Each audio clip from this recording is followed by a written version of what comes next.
bien-aimés en notre Seigneur Jésus-Christ de Nazareth, si vous traversez une situation particulièrement difficile, si vous êtes dans la tempête, si vous êtes triste, stressé, déprimé, vous n'arrivez pas à enfanter malgré tout ce que vous avez entrepris comme démarche.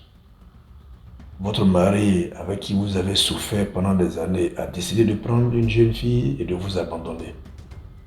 Votre femme a décidé de vous abandonner parce que vous ne travaillez pas ou que vous ne travaillez plus, alors qu'au départ, c'était des fruits de votre travail. Vos enfants ne vous parlent plus, vous êtes à couteau tiré avec vos collègues. Chaque fois que vous arrivez au travail, il y en a un qui s'amuse à vous persécuter et qui ne veut pas que vous ayez de la joie. Il y a un de vos amis qui s'est mis en tête de vous détruire et il fait tout ce qu'il peut pour vous détruire. Vous êtes dans un groupe d'amis et il y en a qui passent derrière vous qui vont raconter des choses aux autres, donc les gens vous en veulent. Votre employeur vous déteste parce que vous avez refusé de coucher avec lui. Vos amis ne vous supportent pas parce que chaque fois qu'ils vous invitent à aller boire, vous refusez. Vous avez déposé des demandes d'emploi partout. On ne vous a pas appelé. Vous avez voulu aider un ami et malheureusement ça s'est retourné contre vous et aujourd'hui vous vous retrouvez en prison. Vous êtes persécuté. Vous traversez tellement de situations difficiles. Vous êtes harcelé par un mari de nuit qui chaque nuit vient vous posséder. Vous vous retrouvez le matin avec votre culotte mouillée. Conséquence, vous n'arrivez pas à supporter les hommes et vous vous retrouvez dans une situation compliquée. Un ami de bonne volonté vous a prêté un peu d'argent pour faire un petit commerce, pour faire une petite activité. Mais là encore, ça ne marche pas. Vous n'arrivez pas à payer votre personnel, vous n'arrivez pas à avoir de clientèle, vous n'arrivez pas à avoir de bénéfices, vous ne savez pas comment faire.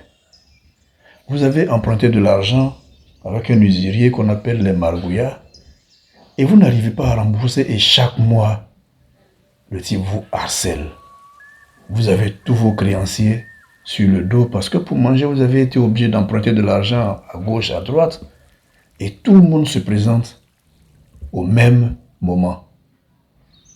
Vous êtes un jeune qui allait s'installer avec sa petite amie, vous vivez votre petite vie, votre jeune vie. Vos parents sont venus s'installer avec vous. Ils vous persécutent. Ils persécutent vos amis. Ils persécutent votre petite amie. Vous n'arrivez pas à vivre votre vie de jeune. Ils vous imposent des choses et tout ça vous fatigue. Les fins de mois sont difficiles. Vous n'arrivez pas à payer vos loyers, les factures, c'est difficile. Les amis, vos amis se moquent de vous parce que vous portez toujours la même tenue. Et chaque fois qu'ils vous rencontrent, ils ont la même parole à la bouche. Ah, mais quand on était au lycée, tu étais premier de la classe. Depuis toujours, tu as été le plus brillant. Comment tu te retrouves dans cette situation? Et cela vous fatigue davantage et ça vous tourmente. Parce que vous vous rendez compte que vous vous approchez de la trentaine et vous n'avez pas encore d'emploi. Vous n'avez pas d'enfants. Vous n'avez pas de foyer. Et tous les concours que vous passez, ça ne marche pas. Même lorsque ceux qui étaient les plus faibles de votre classe passent, ils réussissent. Mais quand vous passez, ça ne marche pas. Vous vous rendez compte que vous êtes en train de vieillir et vous ne savez pas où va votre vie. Vous êtes à 1 an de la retraite. Et vous vous rendez compte subitement que vous n'avez rien réalisé. Vous n'avez pas de toit pour dormir. Vous n'avez rien préparé pour vous-même. Vous n'avez rien préparé pour vos enfants. Et vous regardez votre avenir et vous vous dites de quoi demain sera fait. Et vous réfléchissez. Et vous réfléchissez. Et vous ne savez pas quoi faire. Vous allez vous faire une crise d'AVC. Mais le problème, c'est que si vous faites une crise d'AVC et que vous mourrez, vous n'aurez pas résolu la question parce que ça sera un suicide. Rappelez-vous l'enseignement que nous avons fait sur le suicide. Rappelez-vous cet enseignement. Donc vous traversez une situation extrêmement compliquée et vous ne savez pas ce que faire. Une situation difficile est arrivée dans votre entreprise et certains de vos collègues qui vous en veulent, qui vous détestent, ont tout fait pour faire croire à la direction générale que c'est vous qui avez commis cette faute. On vous menace de licenciement et vous êtes le seul espoir de votre famille.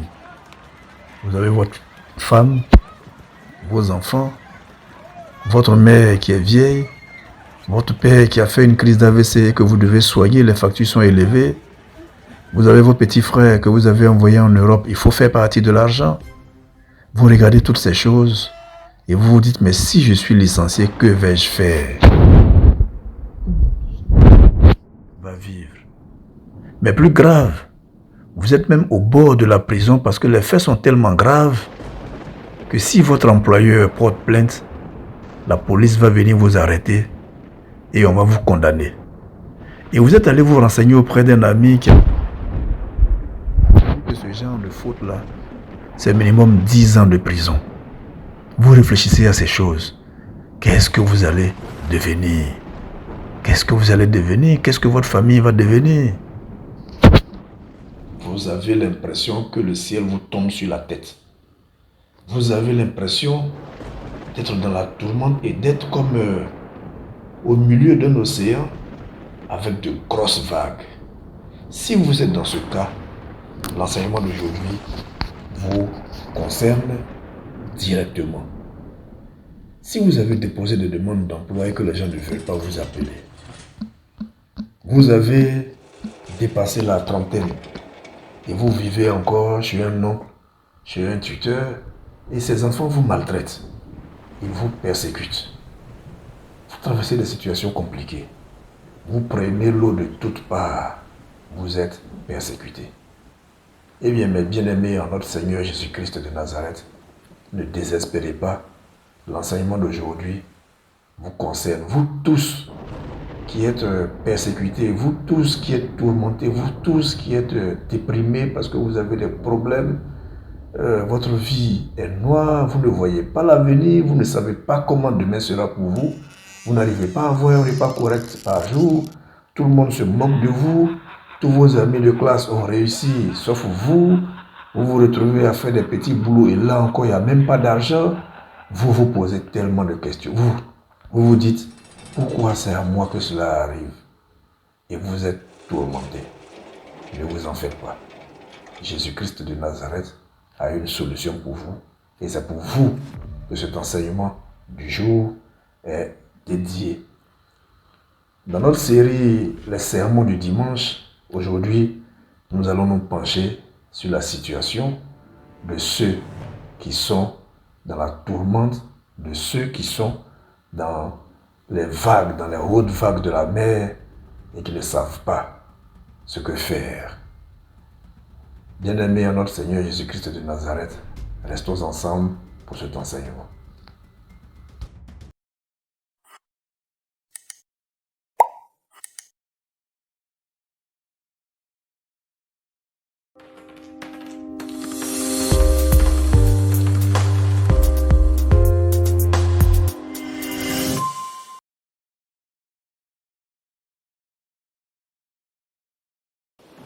Grande donc, l'arche de l'Alliance est une barque.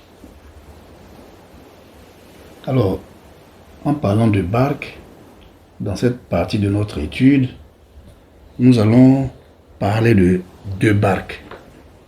La barque du prophète Jonas et la barque de notre Seigneur Jésus-Christ de Nazareth. Dans A, donc la barque de Jonas. Vous avez très bien compris, quand on parle de la barque de Jonas, on parle surtout de cette histoire célèbre qui se trouve dans la Bible, l'histoire de Jonas, ce prophète qui a été avalé par un poisson. Aujourd'hui, avec votre permission, nous allons essayer de comprendre un peu, à notre façon, selon notre compréhension des Écritures saintes, nous allons analyser cette situation pour voir de quoi il s'agit. Mais avant, la question qu'il faut d'abord se poser, c'est qui est Jonas? Nous allons donc chercher à comprendre, à savoir plutôt, qui est Jonas. Mais bien aimé en notre Seigneur Jésus-Christ de Nazareth, Jonas, et en hébreu son nom c'est Yona. Et donc Jonas est un prophète qui est reconnu par les trois grandes religions monothéistes qui découlent d'Abraham. Les religions qu'on appelle les religions abrahamiques. Et ces trois religions sont le judaïsme, le christianisme et l'islam. Donc ces trois religions reconnaissent le prophète Jonas dans sa dimension spirituelle. Alors, dans le judaïsme, Jonas a pour diminutif John, et il est présenté comme étant le fils d'Amittai. Et on dit, chez les Juifs, qu'il est le 5e des 12 petits prophètes de la Bible.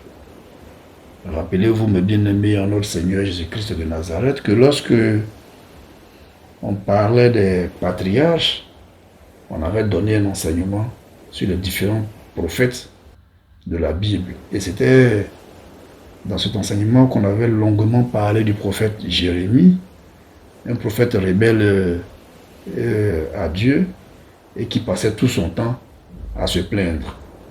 Rappelez-vous que c'est à partir du prophète Jérémie que le mot jérémiade a été créé.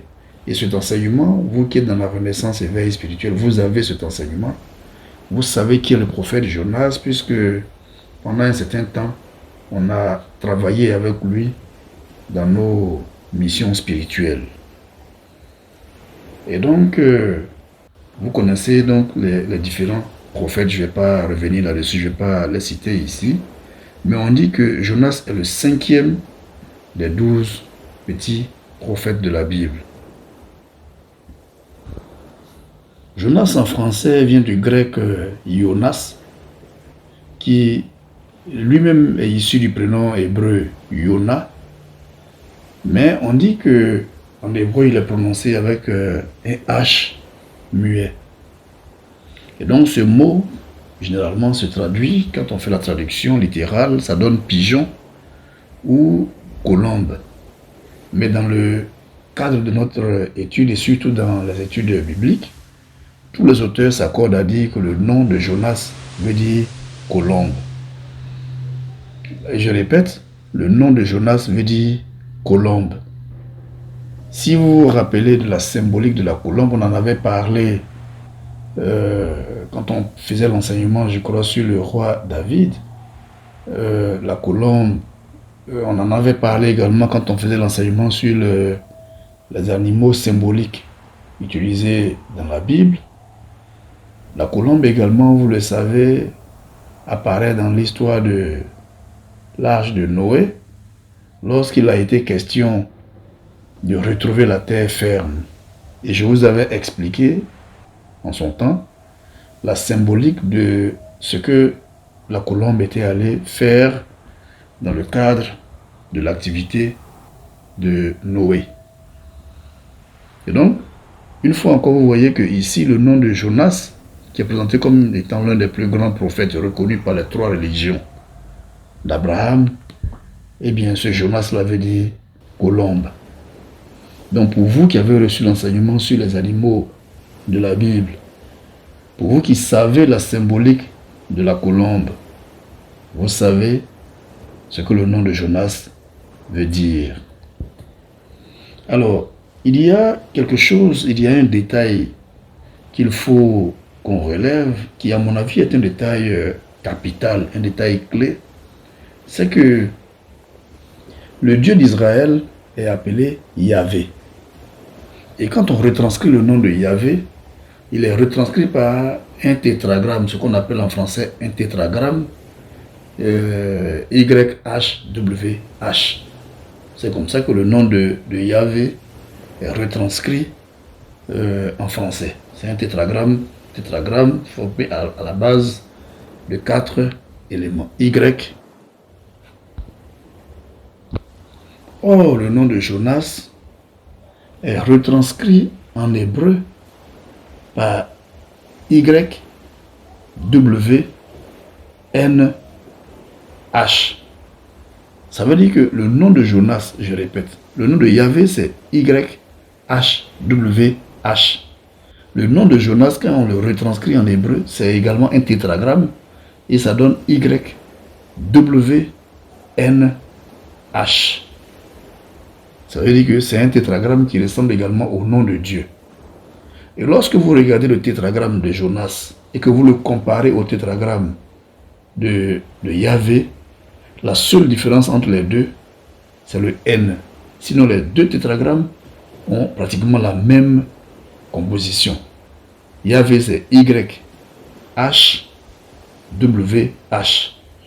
Jonas, c'est Y, W, N, H. Donc, dans Yahvé, on a 2 H. Dans Jonas, on a un N. En dehors de cela, les 3 autres sont identiques à la base. Regardez donc la ressemblance de nom entre ce prophète et le nom hébreu du Dieu d'Israël. Ce qui vous montre la dimension spirituelle de ce prophète de Dieu, l'immense pouvoir spirituel de ce prophète de Dieu. Les bien-aimés en notre Seigneur Jésus-Christ de Nazareth, selon l'islam, Jonas est présenté comme étant un prophète biblique et dans le Coran, on l'appelle Yunus. Et dans le Coran, on le mentionne 6 fois. Mais, alors, dans la sourate 21, on l'appelle Do Hal Nun. Bon, mon arabe n'est pas excellent. Do Hal Nun. Ce qui veut dire l'homme à la baleine. Alors, le détail qui est le plus important à savoir concernant Jonas et l'islam, c'est que dans le Coran, Jonas est présenté comme un envoyé de Dieu, un envoyé vraiment divin. Et on dit dans le Coran qu'il a un très haut rang spirituel et que personne, même pas Mahomet, ne doit se dire supérieur à Jonas. Je répète, dans le Coran, Jonas est présenté comme un envoyé de Dieu qui a un haut rang spirituel, un rang spirituel qui est tellement haut que personne ne doit se dire supérieur à lui, même pas Mahomet lui-même. Or, vous le savez, la principale règle de l'islam, c'est que Mahomet est au-dessus de tous. Mais pour une fois, Jonas, là, le Coran reconnaît que personne ne doit se dire supérieur à lui, même pas Mahomet lui-même. Je vous explique ces choses pour que vous compreniez l'histoire de ce prophète-là, qui est un des grands prophètes de Dieu. On le cite parmi les 12 petits prophètes parce que les petits prophètes sont des prophètes dont les livres sont tout petits et dont la mission n'a pas beaucoup duré. Ils sont apparus de façon brève, mais il fait partie des 12 petits prophètes et le Coran, c'est-à-dire lui, donne une place d'honneur dans la hiérarchie des prophètes. Puisque Mahomet lui-même ne peut pas se dire supérieur à Jonas. Ce n'est pas moi qui le dis, c'est ce que le Coran dit. La deuxième chose que nous allons voir donc en petit 2, c'est la mission spirituelle de Jonas. Et donc, Jonas et sa mission spirituelle. La question ici, c'est quelle était la mission que Dieu avait confiée à Jonas? Quelle était sa mission dans le monde spirituel? Alors, pour répondre à cette question, on va revenir encore pour dire que Jonas était un prophète de Dieu et qu'il a commencé son ministère quelque temps après la mort du prophète Élisée. Et donc c'est quelque temps après la mort du prophète Élisée que Dieu va commencer à utiliser puissamment Jonas en lui confiant une mission très importante. S'il vous plaît, écoutez bien ce que je vais vous expliquer, parce que cette histoire de Jonas avalé par un poisson, par une baleine, etc., il faut que les uns et les autres comprennent de quoi il s'agit dans le monde spirituel, car vous connaîtrez la vérité, et la vérité vous affranchira. Parole de notre Seigneur Jésus-Christ de Nazareth. De quoi s'agit-il? En quoi a consisté la mission de Jonas? Eh bien, il se trouve que Dieu a envoyé Jonas à Ninive. Et Ninive était capitale du pays d'Assyrie qu'on appelait l'Empire assyrien. Et Jonas a refusé d'exécuter la mission que Dieu lui a confiée. Et au lieu d'aller à Ninive, il a préféré partir à Jaffa pour prendre la fuite, en prenant la fuite donc sur un bateau en direction de Tarsis. Donc vous comprenez bien, Dieu lui dit, va à Ninive pour aller faire un travail spirituel. Il dit non, il ne va pas. Il prend un bateau et pour ne pas exécuter la mission que Dieu lui a confiée, il prend un bateau pour s'enfuir. Il s'enfuit en partant à Jaffa. Donc il prend un bateau. Là on se retrouve dans la symbolique de la barque. Ce qui va se passer, c'est que pendant le voyage, le bateau dans lequel se trouve Jonas va être, si vous voulez, envahi par une très forte tempête. Et la parole de Dieu dit que cette tempête a été provoquée par la colère de Dieu, liée au fait que Jonas lui a désobéi en refusant d'aller faire l'œuvre qu'on lui a confiée. Donc une violente tempête. Et Jonas était à bord du bateau et les marins qui étaient dans le bateau ont commencé à tirer au sort pour savoir qui a provoqué ce malheur. C'est-à-dire qu'ils sont dans le bateau, il y a la tempête et puis ils se disent bon, on va voir qui est à la base de ça. Quand on dit qu'ils sont en train de tirer au sort pour voir qui est à la base de ce malheur, ne vous y trompez pas. Ça veut dire que les marins aussi avaient un pouvoir spirituel et ils étaient en train de faire leur travail spirituel pour voir qu'est-ce qui provoque cette tempête. C'est ça. Sinon, ça n'a vraiment pas de sens de dire que sur un bateau, on s'en va mourir et puis on va s'amuser à tirer au sort pour voir qui est en train de nous tuer. On ne tire pas au sort. Donc, ils ont fait leur travail spirituel, ils ont posé des questions. Voir, mais qu'est-ce qui nous arrive? La tempête l'a provoquée à cause de qui? Alors, quand ils ont fait le tirage au sort, ou plutôt quand ils ont fait le travail spirituel, dans leur, dans leur révélation, ils ont reçu la révélation effectivement que la tempête là s'est déclenchée à cause de Jonas. À cause de Jonas. Donc, ils n'ont pas réfléchi. Ils ont soulevé Jonas et ils l'ont jeté dans l'eau.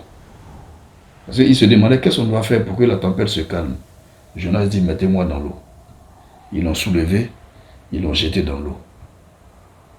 Et l'histoire nous dit que quand ils l'ont jeté dans l'eau, dès qu'ils ont jeté Jonas dans l'eau, la tempête s'est calmée et la mer s'est apaisée. Et l'histoire nous dit également que Jonas est tombé dans l'eau et il a été avalé par un grand poisson. Alors, dans certaines versions de la Bible, on présente ce poisson comme étant une baleine.